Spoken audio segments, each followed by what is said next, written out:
Welcome back to The Explainer. The hype around AI it's absolutely everywhere. But let's be real, hype doesn't pay the bills. So today we're cutting through all that noise to focus on one thing. How do you turn this incredible technology into actual, tangible profit? We're going to build a practical roadmap for turning AI into income. Let's dive in. And just look at the size of this opportunity. The global AI market is projected to blow past $3.4 trillion by 2033. I mean, this isn't just some passing trend. It's a full-on digital gold rush. It's creating brand new industries and opportunities for pretty much everyone. But that massive number hides a much trickier reality for the people on the ground trying to make it work. And that brings us to what we're calling the AI monetization paradox.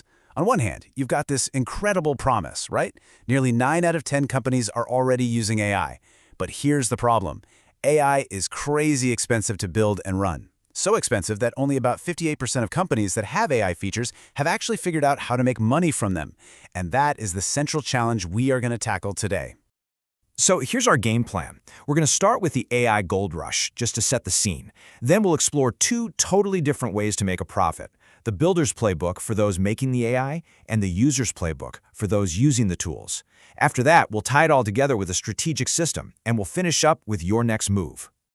Okay, first up, the AI gold rush. This is all about separating the hype from the real hustle. Because honestly, making money from AI is the ultimate proof that it's delivering real value, not just some cool new novelty. This is the part that proves the whole thing is actually worth the investment. So what do we actually mean when we say AI monetization? Well, it's pretty simple. It's the process of turning what an AI does, an output, an automation, or an insight, into something a customer cares about enough to actually pay for. And this is so crucial because every single time you ask an AI to do something, it costs money in compute power and storage. Monetization is just how you make sure the value you're creating is way more than what it costs to run it. All right, let's jump into our first path, the builder's playbook.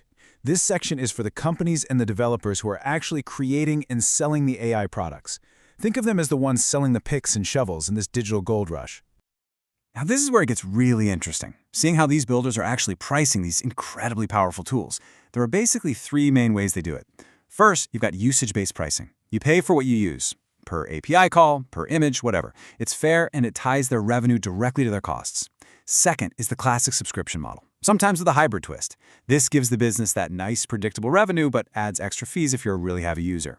And third, and this one is fascinating, is what's called outcome-based. Imagine a company only paying for a customer service bot when it actually solves a problem.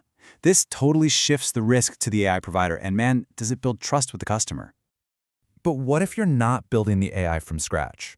Well, that brings us to our second path, the user's playbook. This is for all the entrepreneurs, the freelancers, and the creators out there who are using these new tools to find the gold for themselves. So one of the fastest ways to get started is by just supercharging creative services you might already offer. Think about it. A freelance writer who used to crank out maybe 2 articles a day can now use AI to research and draft 5, focusing their valuable time on the creative stuff. Or a digital marketer can test 20 different ad campaigns in the time it used to take to write just 1.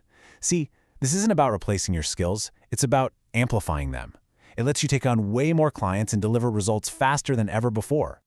And this leads us to the next logical step, creating and selling entirely new products with AI. You could use an AI art generator to design t-shirts for a print-on-demand store without ever touching inventory. You could create and sell digital products, like a library of perfect prompts for real estate agents, or even use AI to outline and generate content for an entire online course. And one of the wildest new ideas? Building monetized faceless YouTube channels where AI handles everything from the script to the voiceover. But of course, this explosion of AI content brings up a massive, massive question that everybody is asking. Is it even legal to sell this stuff? I mean, who actually owns it? Okay, this is the crucial part, so listen up. The US Copyright Office has been pretty clear. If a piece of creative work is made solely by an AI, it's considered public domain. Nobody owns it. However, and this is the key, if you make significant creative contributions to that work, you can copyright your human part. So if you take an AI image and use it as a base for a larger design, or you heavily edit and arrange AI text into a totally unique story, that human creativity is protectable. So now let's zoom out from the tactics and talk strategy. Because just knowing how to use the tools is not going to be enough. You need a system. And this is the formula that separates the creators who actually make a profit from those who just, well, produce a lot of stuff. And here is the simple, honest truth. AI by itself does not make money.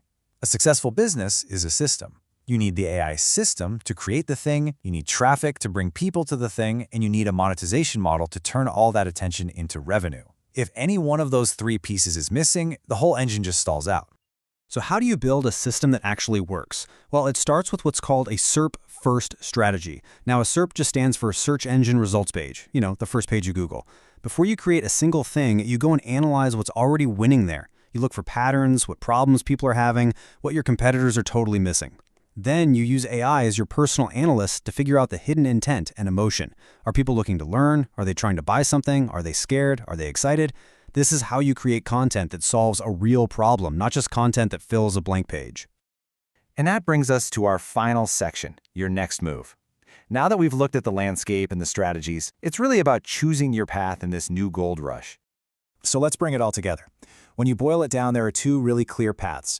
You've got the builder who creates and sells the AI itself as the product. Their whole focus is finding the right pricing model to capture its value.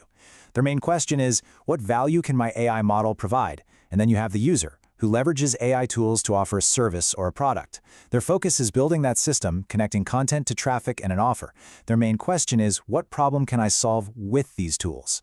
And if you only take one thing away from our explainer today, please let it be this. Over 90% of all the AI-written content being pumped out there makes absolutely nothing. Zero.